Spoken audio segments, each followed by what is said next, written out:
Vauban has had a refresh, updating his abilities to better suit the modern era of Warframe. While the core of his kit remains the same, he's undoubtedly more powerful today than he was before. What's new, and how can you use that? I'm TheKengineer, let's solve a practical problem.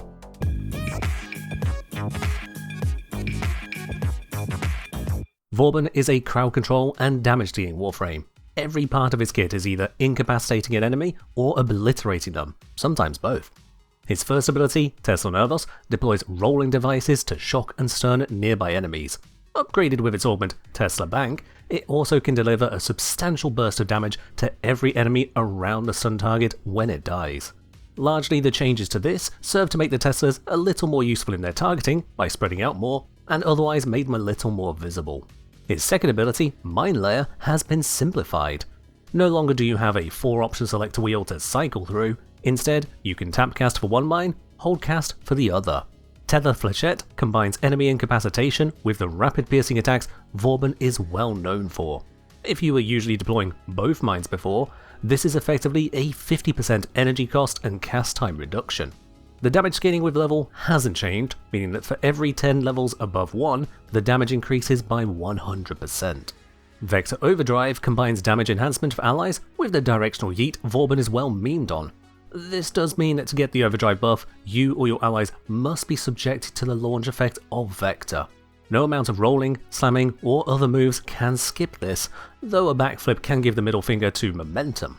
Up to 4 of each mine can be active at once. His third ability, Photon Strike, has gained a slightly wider AoE, reduced cast cost, and double damage to Overguard. These are nice, but its core buff is gaining a guaranteed blast proc on hit. This little detail means an enemy killed by Photon Strike will explode with a 5-meter radius, dealing triple the damage of Photon Strike to all other enemies in range. If one of those other enemies had survived Photon Strike but dies to the blast, they too then emit their own blast wave. The more enemies are clustered together, the more likely you are to create an instant cascade of explosions. With just 3 fodder enemies next to a strong unit, Photon Strike's damage is effectively increased to 10 times its original amount. It's like crit scaling, except instead of it being 3 times damage for every critical tier, it's 3 times damage for every basic unit in the blast. As Photon Strike damage scales with level, just like Flechette, increasing damage by 100% every 10 enemy levels above 1, this can deliver a lot of damage. Augmented with Photon Repeater, it's gone from striking twice after hitting the required number of enemies, to striking 3 times and costing no energy. The second and third strikes have a short delay on them, only a fraction of a second. Lastly, Vauban's fourth ability, Bastille, has gained modest adjustments. The Vortex now simply scales its magnetic status chance with strength. This otherwise very powerful crowd control feature is unchanged. Bastille, on the other hand, has had its lifted enemy cap removed, allowing for unlimited control within its area. The armor bonus it offers caps at 1500 instead of 1000, with a faster rate of gaining armor while enemies are being armor stripped. Atop this, enemies in the area will be armor stripped regardless of being held by Bastille, allowing for armor strip on Vortex grabbed enemies and enemies immune to crowd control. Like with the mines and Teslas, both Bastille and Vortex are now capped at 4 instances of each active at the same time. Okay, so what does this all really mean? Vauban's a little simpler to use, Photon Strike isn't a meme, and Bastille doesn't get shut down by low strength or overlapping with a Vortex. The status chance changes to Teslas and Vortex are almost immaterial, however. Electric procs without damage behind them are just a stun effect, but Teslas already stun. Faster magnetic procs from Vortex would be a nice damage boost against Overguard and shields, but overguarded enemies won't be pulled nor procced by Vortex, while generic shielded enemies tend to be weak enough that the procs don't matter. The armor increase from Bastille is a small help to any health tanking Vauban. Previously, Vauban could hit 1160 armor with no modding, or 1210 on the Prime. This amounts to 79.5% and 80.1% damage reduction. With the extra 500 armor, reaching 1660 or 1710, that's now 84.7% and 85.1% damage reduction. Vauban's taking about 25% less health damage this way than before the refresh. It's not insignificant, but in the Prime's armor rating similar to a full Umbral Lavos, and brings the bonus on par with other hard-capped armor buffs like Wukong's Defy or Atlas's Rubble passive. A niche but welcome interaction is it also makes Vauban able to use primary bulwark to its fullest with no further armor modding, rather than needing to scrounge up around 300 extra armor somehow. As Vauban lacks any healing abilities though, health tanking on him is still a tough choice. He can certainly do it in combination with adaptation and perhaps a subsume for damage reduction, plus Molt Reconstruct or a lifesteal weapon for healing, but it's not a core defense for him. Crucially, the armor bonus from Bastille silently expires 10 seconds after leaving a Bastille zone, modified by duration. While theoretically you should be able to replace and maintain such zones indefinitely with the right build, suddenly taking 400% damage because of a drop timer in a sea of buffs can still feel rough. Perhaps to little surprise, you're largely better off focusing on crowd control for the majority of Vauban's defense. Complement this with shield gating the few targets that are control immune.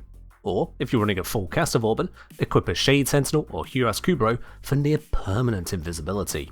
Both shield gating and invisibility setups can benefit from Rolling Guard for a backup immortality and status cleanse without swapping to your operator. The amount of focus you put into defense is entirely to your own taste and the mission you are running. Naturally, if you are hard camping a corner so that nothing can physically get line of sight on you for more than a second before becoming incapacitated, your actual tank can be very slim. On the other hand, if you're running a more mobile mission or in larger sightlines, investment into defense allows you to endure those enemies which can attack you long enough to notice, especially into higher level missions.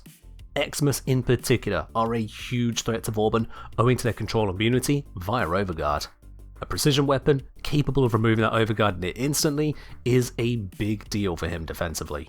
Photon Strike, even accounting for the increased damage against Overguard, is not a reliable way to remove Overguard. With how level scaling on Eximus Overguard works, Photon Strike can be split into roughly 3 tiers of effectiveness. Low tier is the star chart levels, up to level 33. At those low levels, Photon Strike delivers so much damage compared to enemy scaling that it'll completely wipe the Overguard off any Eximus with just 100% strength. If we account for the proc damage as well, 1.5 seconds later, that pushes up to level 35. Bear in mind that the Eximus Overguard at level 33 is only 19,000 hit points, so any reasonable heavy hitter can also instantly pop that. Middle tier is a very brief period from around level 35 to level 50. In this tiny level window, Eximus Overguard scaling grows dramatically fast compared to Photon Strike damage scaling. At level 40, Photon Strike now needs 209% damage to one-shot the Overguard. At level 50, it has climbed to 422%. With higher strength, repeat hits, or sundering it first with magnetic procs, you can still remove this Overguard, but the practical usability has shifted entirely. Upper tier is every Eximus above level 50. In the level range from 45 to 50, the Overguard equation shifts from a rapidly skinning equation to one that grows a little slower than the enemy levels. As Photon Strike continues to grow in power linearly with enemy levels, the relative difference in power versus tank curves in favour of Photon Strike. After level 70, 400% strength or damage bonus is always enough to one-shot the Overguard. This value continues to stumble up and down as levels climb, dropping below 350% forever beyond level 310, and dropping below 300% after level 1500. So you can use Photon Strike to one-shot Eximus Overguard. In doing so, you make them immediately vulnerable to your crowd control effects as Vauban, saving you from their attacks. But I said it isn't a reliable method, and that's because of this. A Photon Strike beacon thrown through the field of a vortex will be captured by it. That very same vortex is unable to drag in the Eximus units, so it'll pull the strike away from them. For practical uses then, Flechette remains the reliable auto turret to cover select areas, while Photon Strike is now a capable group buster, so long as the group has weak units in the cluster. If you're in line of sight of a high threat unit, shoot it. So let's look at some builds then. Let's start with a low tier build, as Vauban is one of the earliest available frames. Vauban benefits from every single casting stat. Early game, duration and efficiency are needed to afford and maintain his control abilities, while range makes it apply to a wider area. Strength however can be skipped early on, thanks to a low level of enemies running up against the level scaling damage he gets for free. Equilibrium will otherwise be a welcome boon to your early energy income. Due to the lack of reliable healing, I recommend redirection for a larger shield hit point pool and regeneration amount. If you apply an Orokin Reactor to expand Vauban's mod capacity, I would recommend adding Intensify, Augur Reach, and Augur Message to expand your casting stats yet further in the early game. This also improves on shield gain from casting. But we don't want to stick on a mid-powered all-rounder setup. Let's specialize. Modding Vauban with Photon Repeater, we can focus on a Photon Strike build. The idea is simple. We have missions with lots of enemies, we control them as much as needed to survive or group them, and otherwise bombard every single one of them with rapid fire beams of doom. While Photon Strike does benefit from range for its AoE, the true power only comes from enemies within 5 meters of one another. It is therefore largely ineffective to build a range much higher, except for control purposes. Basic use of terrain on tighter maps to block lines of sight, with Bastilles on the choke points to incapacitate and sunder enemies, will do plenty, with only Archon Stretch for range boosting. With the spare room then, you've got a choice of defense. An invisibility setup affords higher strength from Augur Secrets and Arcane Crepuscular, as your entire defense comes from a Shade or Cuirass companion, with a side of Rolling Guard should your abilities be denied. Invisibility can carry you defensively through almost any threat, so long as you never fire your gun. If you want a tank that's a little harder to dispel, allows you to fire your gun, or just doesn't rely on specific companions, you can use a health tank setup with Vitality, Adaptation, and Molt Reconstruct. While Reconstruct won't heal you from Photon Repeater strikes due to the 0 energy cost, every other ability will still heal you. Bastille in particular, also granting the necessary armor for health tanking, provides 600 health on cast of Bastille. If you needed more than 600 health per cast, you were likely already dead anyway. I'm strongly in favour of a Prime Flow setup for a Photon Repeater build to allow you to have plentiful energy in the event you mess up some casts or need to quickly deploy multiple Bastille orbs. Running out of energy on Vauban is simply unacceptable, as it will kill him in short order. For more power from this setup via Archon Shards, you can support your energy economy with Duration, Orb Enhancement, or Equilibrium Shards. If you're comfortable with the energy income, even more strength will serve to boost your damage output twice over, as it applies to both Photon Strike and to Overdriver. Alternatively, for health tanking, Topaz Shards can grant a lot of health from blast damage kills. Whichever variant of this approach you take, it gives you a way to focus fully on dropping the hammer 3 times per cast. Regardless of the changes and refresh, Vauban's Flechette Mine remains an incredible damage dealer. This is due not only to its long-lasting auto-turret design, but also for having level scaling damage and being classed as a weapon for many offensive bonuses. One bonus in particular stands out here: Nourish. Nourish is an amazing combo ability, providing substantial energy income advantages, damage bonus, and viral procs on nearby enemies. When we apply this to Vauban for his mine layer, we can more than double the immediate damage, more than quadruple with just a single viral proc. The energy support means a low efficiency is affordable. We still need to have a means of energy income to multiply up, which again, Arcane Energize handles amazingly well. However, this isn't the strongest it can be if you expand your loadout. By using a Synth Deconstruct companion for plentiful health orbs, we can trade out Constitution for Equilibrium. This opens up the Arcane slot for a variety of choices, including Arcane Blessing for increased max health from the large influx of health orbs, or Molt Augmented for even more strength. Molt Augmented in particular can take this build a lot further than the 1/4 strength buff it may at first seem. With an already solid strength of 243%, Flechette has 243% the base damage. Overdrive gives a 61% damage bonus, and Nourish gives a 109% bonus. Combined, that's 818%. With Molt Augmented fully stacked, this rises to 304% base, 75.8% Overdrive, 136% Nourish, for a total of 1,261%. That's over 1.5 times the damage versus without. If tank is the concern, going for Arcane Blessing and swapping Rolling Guard for Adaptation will give you a substantial effect of hit points. At full stack of Adaptation Resistance, Blessing Health, and Bastille Armor, Vauban Prime reaches 105,000 effective health. That's more than the actual health of the Temple Defense target in Elite Temporal Archimedia. Suffice to say, a Synth Deconstruct companion goes hard for Vauban by expanding his options in both casting and hit point sustain. All the while, the other arcane slot can happily go to Arcane Concentration for a solid 60% increased ability duration, so long as you cast another ability in the last 3 seconds. Vauban thrives when deploying multiple mines and orbs at once with this high energy income, so this works in his favour to really maximise how long those abilities last. Finally then, we can look at how Test the Bank can work for Vauban. The great thing about Test the Bank is that the augment does pretty much everything for you. You boost it with range to maximise its area of effect, but you don't need to focus too hard on duration or efficiency for such a disposable ability. Strength is even easier as it has no effect on Test the Bank, so we could dump it entirely. What you end up with is a maximum range, full damage AoE with no fall off, turning single target attacks on marked enemies into an electrical storm.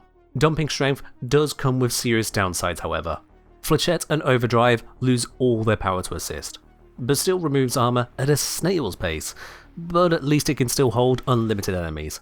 Photon Strike becomes a targeting laser with performance issues.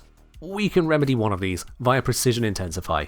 This recharges the strength on Bastille back up to 130%, allowing it to fully remove enemy armor in just 6 seconds in combination with Corrosive Projection. For the other two abilities, Photon Strike is now objectively the least useful, so we can trade it out for one of the few helmet abilities that is neither crowd control nor strength based, Quiver. Vauban can use this to create lingering zones of invisibility to hide in without a specific companion and without giving up shooting. We've got level scaling damage, this time scaling off enemy hit points rather than enemy level, in combination with enduring visibility, area control and armor strip in a maximum range setup. Remember, when running any kind of invisibility setup, silent weapons further reduce enemy responsiveness. The mods Hush, Suppress and Silent Battery will entirely prevent enemies hearing you fire a shot, though they'll still hear and respond to the shot hitting terrain or the guy right in front of them. Use this to stop them crowding your location. Test the Bank doesn't require nor massively benefit from grouped enemies. Spread out, enemies will still take the full damage if in line of sight of the marked target. What's more, you can more easily single out the marked targets to shoot, rather than firing into a tight cluster and hoping you hit the right one. This means Bastille works better than Vortex for a Test the Bank approach, softening enemies without making them hard to focus and headshot. If you subsume Testa Nervos onto other Warframes, you can use a similar approach. Any frame that can afford a high range setup can make it work. In particular, Zephyr, as is often the case, really excels. Her tornadoes can be struck by the Tester Bank explosion, reapplying the AoE damage to all targets affected by that tornado. Combine this with the Funnel Clouds augment to allow enemies to wander into the middle of the storms and retain the ease of singling out the marked targets for detonation. So whether you want to run a classic Vauban Flechette setup, make use of the buff Photon Strike, or turn focus fire on select targets into high range bombs, these setups have you covered. You've got powerful control and damage builds, whatever the mission parameters are. Hours of testing done with this refreshed Vauban happen live on stream. You can catch more experimentation, gameplay, and giveaways live over on Twitch with the link in the video description. Alternatively, get more behind the scenes via Patreon. That's all from me for now, so as always, set the minds, hold the lines, and fight well, Tenno.